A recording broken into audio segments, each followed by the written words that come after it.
David Valence, le maire de Saint-Dié-des-Vosges, président de la communauté de communes et président du pays de la Théodacie. Il est accompagné par Antoine Compagnon, le grand témoin de cette 26e édition du FIG, par Tonino Bonacista. Monsieur le maire, on est à mi-parcours de cette 26e édition du FIG. Est-ce que tout se passe comme vous l'aviez imaginé? Tout ne se passe jamais comme on l'a imaginé. Il y a toujours des réglages de dernière minute à effectuer.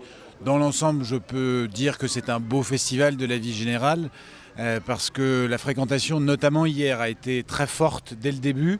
Je pense que la météo y était pour quelque chose, mais aussi le thème qui a été un peu discuté ici et là, et notamment dans la presse. Et en réalité, on s'aperçoit que c'est un thème mobilisateur et surtout c'est un thème qui parle beaucoup aux jeunes. On connaît la notoriété du FIG, ce qui en fait de Saint-Dié une ville importante, mais est-ce qu'il y a d'autres retombées et quelles sont-elles ?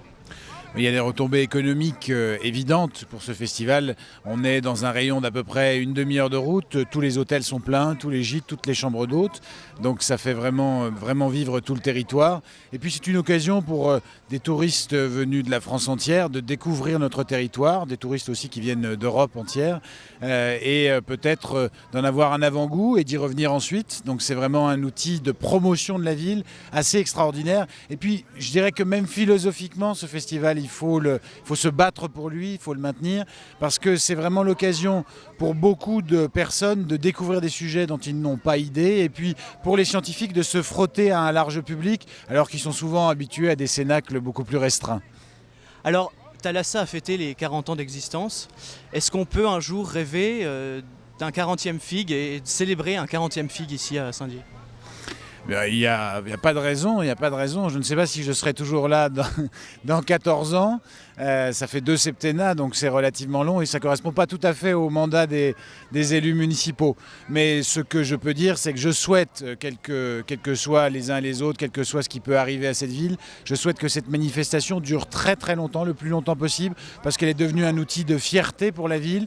Elle est devenue une façon pour les habitants, pour tout le secteur de la Déodacie, de se réapproprier l'histoire de la ville, parce que c'est l'occasion de mettre en lumière une histoire glorieuse, 1507, l'invention du nom d'Amérique. Donc quand le passé, le présent sont en coordination, eh bien on peut envisager le futur avec beaucoup de sérénité.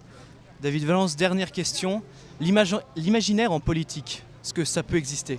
Oui, quand on imagine, quand on construit un projet politique, quand on essaie de le faire partager par les habitants, il faut évidemment avoir de l'imagination. Alors, cette imagination, elle doit partir du réel, mais c'est bien l'idéal qui doit nous guider, c'est bien l'imagination qui fait lever la patte de la réalité. Et quand on cesse d'imaginer, quand on cesse de rêver, eh bien on ne fait pas de la bonne politique, on fait uniquement de la gestion au jour le jour. Gérer en père de famille, c'est une bonne chose, je dirais, pour les finances d'une ville, nous le faisons, mais se contenter de gérer en père de famille une ville, ça n'est pas la conduire vers les horizons qu'elle peut espérer, et Saint-Dié-des-Vosges peut beaucoup espérer. Merci monsieur le maire et bon festival. Merci, bon festival à vous aussi. Merci.